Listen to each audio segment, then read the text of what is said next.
اعوذ باللہ من الشیطان الرجیم بسم اللہ الرحمن الرحیم اللہم صلی علی محمد و علی آل محمد۔ اللہ جل شانہ کا بے حساب کرم احسان اس ذات کا کہ جس نے ایک دفعہ پھر قرآن مجید سمجھنے کے لیے یہاں پہ ہمیں اکٹھا کر دیا۔ آج ہم انشاءاللہ 7واں پارہ سورہ المائدہ کی آیت نمبر 101 سے اپنا سبق شروع کریں گے۔ اعوذ باللہ من الشیطان الرجیم بسم اللہ الرحمن الرحیم۔ یا ایہا الذین آمنوا لا تسألوا عن اشیاء ان تبد لکم تسؤکم وان تسألوا عنہا حین ینزل القرآن تبد لکم عفی اللہ عنہا واللہ غفور حلیم۔ یا ایہا الذین آمنوا، اللہ تعالیٰ ایمان والوں سے مخاطب ہیں۔ اے ایمان والو، اے وہ لوگ جو ایمان کا دعویٰ کرتے ہیں۔ تو ایمان کا تقاضا کیا ہے؟ لا تسألوا عن اشیاءکم، نہ سوال کرو، نہ پوچھو ان چیزوں کے بارے میں، یعنی غیر متعلق چیزیں جو اللہ کے نبی صلی اللہ علیہ وآلہ وسلم آپ کو نہیں بتا رہے، جن کے بارے میں اللہ نے اور اللہ کے نبی صلی اللہ علیہ وآلہ وسلم نے سکوت اختیار کی ہے، خاموشی اختیار کی ہے۔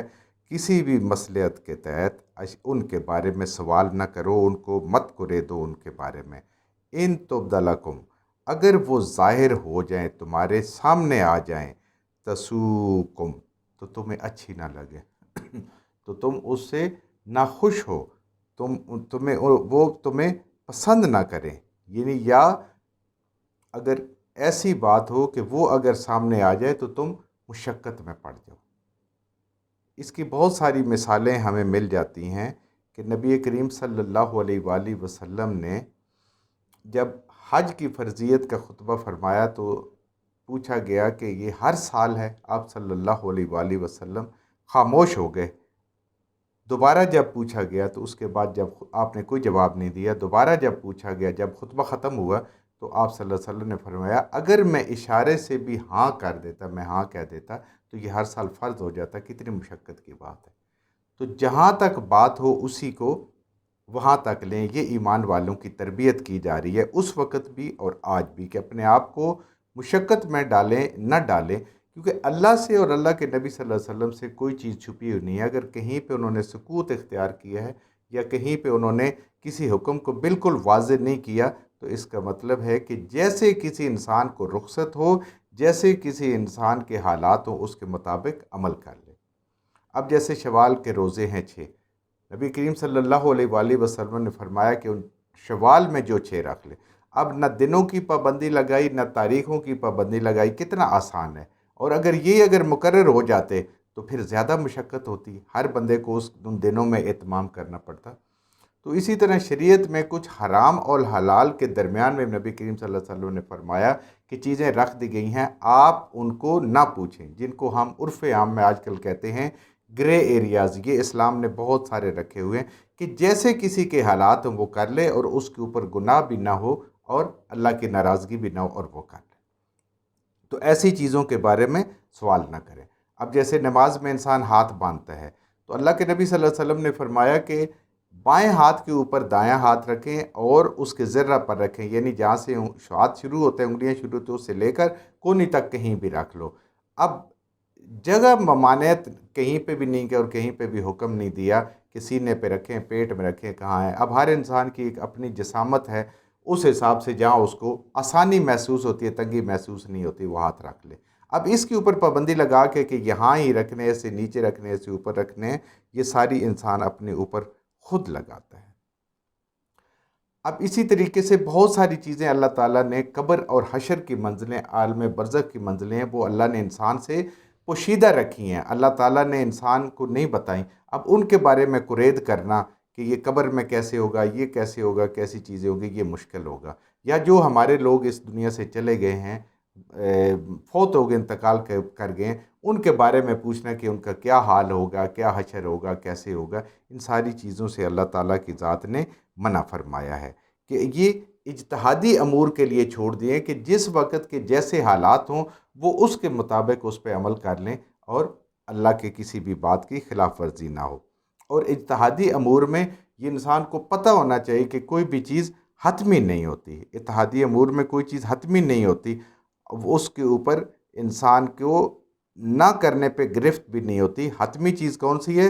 جو اللہ نے قرآن میں فرما دی، جو نبی کریم صلی اللہ علیہ وسلم کی سنت سے ثابت ہو گئی، وہ چیز حتمی ہو جاتی ہے۔ اور اس کے بارے میں بھی جہاں نبی کریم صلی اللہ علیہ وسلم کے ایک سے زیادہ اقوال ہمیں ملتے ہیں، وہاں پہ ان میں سے کسی قول کو بھی انسان عمل کرتا ہے تو وہ سنت کے مطابق ہو جاتا ہے۔ تو منع کیا جا رہا ہے کہ ایسے سوال نہ کر۔ وَإِن تَسْأَلُوا، اور اگر تم ایسے سوال کرو گے، انہا، ان سے، یعنی نبی کریم صلی اللہ علیہ وسلم سے، اور اس کے بعد حِینَ يُنَزِّلُ الْقُرْآنَ تُبْدَى لَكُمْ، تو وہ اس وقت تو قرآن نازل ہو رہا ہے، نبی کریم صلی اللہ علیہ وآلہ وسلم کو اللہ تعالیٰ قرآن کے ذریعے سے اور وحی کے ذریعے سے بتا دیں گے تمہارے بارے میں، تو پھر وہ حکم بن جائے گا اور تمہارے لیے پھر مشقت ہو جائے گی۔ یعنی جو حکم دیا گیا اس میں بال کی کھال مت اتارو، جیسے پیچھے ہم نے سورہ بقرہ میں بھی پڑھا تھا کہ جب اللہ نے کہا تم گائے ذبح کرو، اب کوئی بھی گائے وہ ذبح کر دیتے تو اللہ تعالیٰ کا حکم پورا ہو جاتا، لیکن وہ ایک سوال پہ دوسرا سوال تیسرا سوال کرتے کرتے آخر وہ اس گائے پہ پہنچے جو ایک اکیلی تھی، پھر اس کی منہ مانگی قیمت انہیں ادا کرنی پڑی اور اس گائے کو انہوں نے ذبح کیا۔ اور اللہ فرماتے ہیں کہ اتنے سوالات کیے کہ وہ یہ کام کرنے والے نہیں تھے۔ تو یعنی سوالات کرنے کا مطلب یہ ہے، ایک تو ہوتا ہے بات کو سمجھنا، اور دوسرا ہوتا ہے سوالات سے کسی چیز کی اہمیت کو کم کرنا یا اس کو ٹالنا۔ اس کو اللہ فرما رہے ہیں وہ کرنے والے نہیں تھے، لیکن اس کے باوجود پھر انہیں مجبور ہو کے وہ کرنا پڑا، کیونکہ اللہ نے ان کے ہر سوال کا جواب دیا۔ اللہ تعالیٰ ہر سوال کا جواب بھی دے سکتے ہیں، ہر چیز کا حکم بھی دے سکتے ہیں، اللہ تعالیٰ نعوذ باللہ کہیں بھول نہیں سکتے۔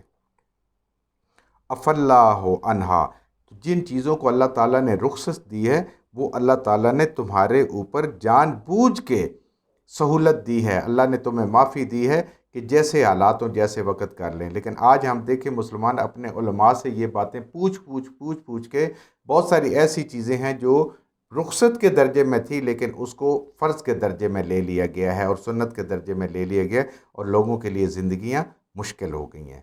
دین آسانی چاہتا ہے، لوگوں کو اللہ کے ساتھ جوڑتا ہے، قرآن کے ساتھ جوڑتا ہے۔ واللہ غفور حلیم، اللہ تعالیٰ سب کچھ بخشنے والے ہیں اور بڑے تحمل والے ہیں۔ اللہ کی پکڑ جلدی نہیں آتی۔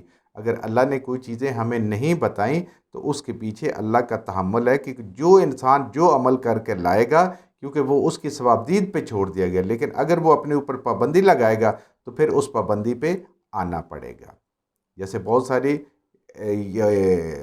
مشرکین عرب نے اور اہل کتاب نے اپنے اوپر خود پابندیاں لگائی تھیں، پھر اللہ فرماتے ہیں اپنے اوپر خود پابندیاں لگا کے اس کے باوجود تم اس پہ عمل نہیں کرتے ہو، پھر مشکل ہو جاتا ہے۔ تو سہولت سے، رخصت سے فائدہ اٹھانا چاہیے۔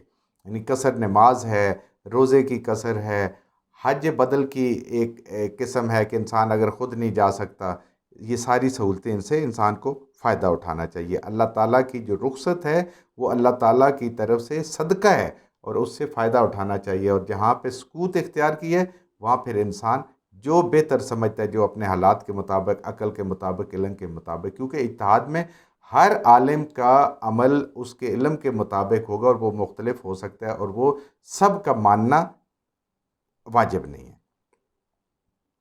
قد سألہا، بے شک سوال کیا ان کو، پوچھے انہوں نے سوالات، قومن، ایک قوم نے، من قبلکم، جو تم سے پہلے گزری ہے۔ بنی اسرائیل کا بھی ذکر ہے کہ وہ بار بار سوالات کرتے تھے اور وہ انہوں نے سوال پوچھے۔